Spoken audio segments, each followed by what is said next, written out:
Ke soalan saya, soalan nombor 14. Terima kasih Yang Mohd Datuk Speaker, dan juga terima kasih Yang Mohd Aitam.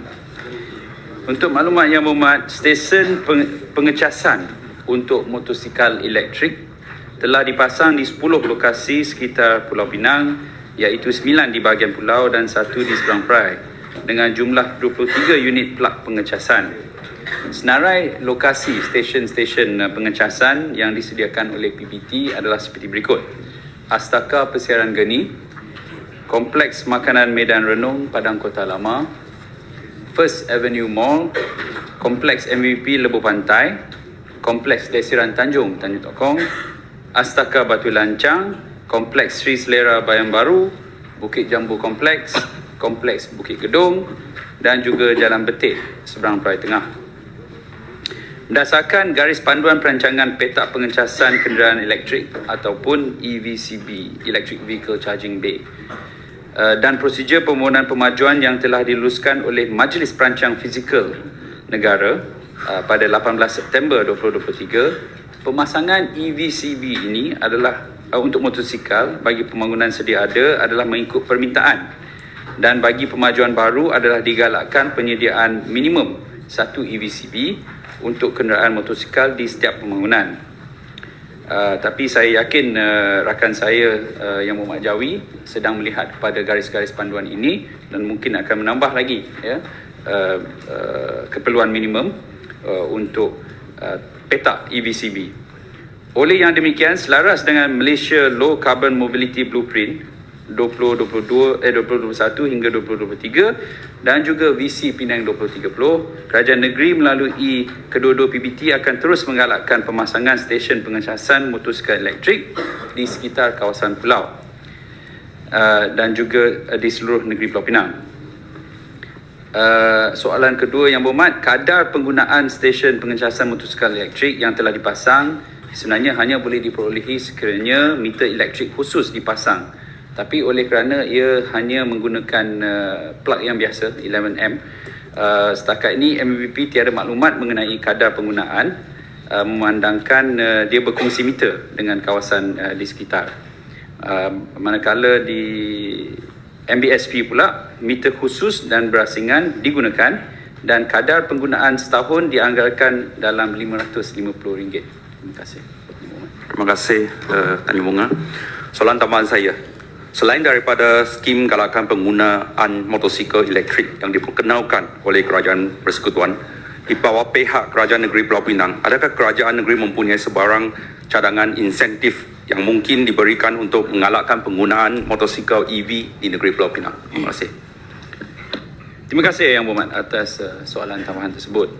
Dia sebenarnya isu motosikal EV ini adalah satu yang kita boleh sifatkan sebagai low hanging fruit. Kerana setengah daripada semua kenderaan berdaftar di negeri Malaysia ni adalah motosikal. So dalam erti kata lain, sekiranya kita boleh bayang bahawa 50% daripada kenderaan-kenderaan berdaftar dapat ditukarkan daripada menggunakan internal combustion engine kepada electric vehicle, maka kita boleh mencapai dari segi pengurangan greenhouse gas emission dan juga penggunaan fossil fuel. Dan untuk motosikal EV, dia adalah lebih senang untuk orang memiliki kerana kosnya tidak begitu tinggi kalau nak banding dengan kereta EV yang lebih mahal. Jadi namun begitu, selama ni Kerajaan Persekutuan tidak mempunyai sebarang dasar khusus kepada untuk menggalakkan penggunaan motosikal EV. Cuma untuk kereta ada. Oleh itu, pada bulan Mac tahun ini sebenarnya Datuk Speaker, Penang Institute telah mengajukan satu meja bulat di Kuala Lumpur yang telah saya pengerusikan dan juga dihadiri oleh semua pihak-pihak berkepentingan seperti industri EV dan juga daripada pihak kementerian, agensi-agensi Kerajaan Persekutuan, termasuk agensi-agensi yang bertanggungjawab, dan juga turut dihadiri oleh Timbalan Menteri MITI sendiri, Yang Berhormat Liew Chin Tong. Jadi dalam sesi meja bulat tersebut, kita telah bangkitkan keperluan untuk Kerajaan Persekutuan memberi insentif bagi penggunaan motosikal EV, dan Alhamdulillah dalam pembentangan belanjawan 2024, Yang Berhormat Perdana Menteri telah pun mengumumkan bahawa akan ada rebat tunai sebanyak RM2,400 bagi pembelian motosikal elektrik dengan syarat orang yang beli itu mempunyai pendapatan kurang daripada RM120,000 setahun.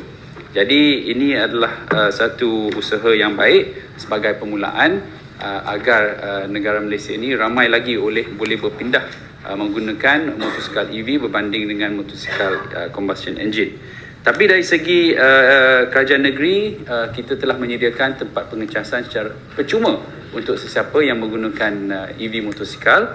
Namun begitu, mungkin dari segi kalau nak bagi insentif seperti rebate dan sebagainya, saya rasa lagi sesuai sekiranya kerajaan persekutuan yang bagi, sebab kerajaan negeri pun tidak mempunyai peruntukan kewangan yang begitu besar. Terima kasih. Terima kasih. Dato' Speaker, soalan. Terima kasih Yang Berhormat atas jawapan. Izinkan saya soalkan berkenaan dengan apa yang kita bincang pada hari ini adalah motosikal EV.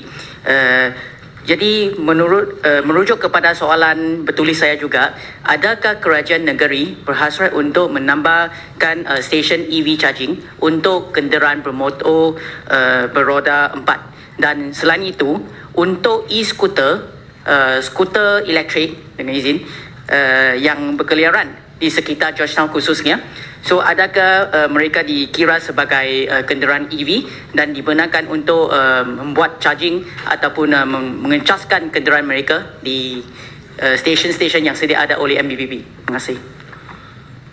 Terima kasih Yang Berhormat. Untuk jawapannya ringkasnya adalah ya, kita kerajaan negeri memang mahukan supaya EVCB ataupun EV charging bay ini boleh ditambah di seluruh negeri Pulau Pinang. Dia juga selaras dengan apa yang kita nak capai dalam visi Penang 2030. Ada KPI juga dalam untuk meningkatkan EV charging bay ini. Dan dari segi e-scooter ni, dia sebenarnya dikategorikan sebagai micro mobility. Dan dari segi charging infrastruktur, biasanya dia akan disediakan oleh dia punya vendor lah, yang sekiranya seperti di Kuala Lumpur, kita lihat ada vendor yang memiliki e-scooter ni yang dapat digunakan oleh orang awam, dan dia sememangnya terdapat dia punya tempat pengecasan yang tersedia. Kalau yang Berhormat masukkan yang dimiliki oleh individu tu, saya rasa sekiranya itu milik kita boleh charge di rumah, ataupun boleh juga sekiranya dia menggunakan 3-pin plug seperti biasa, dia boleh guna juga yang disediakan oleh MBBP dan juga MBSP. Boleh. Yang Berhormat. Terima kasih.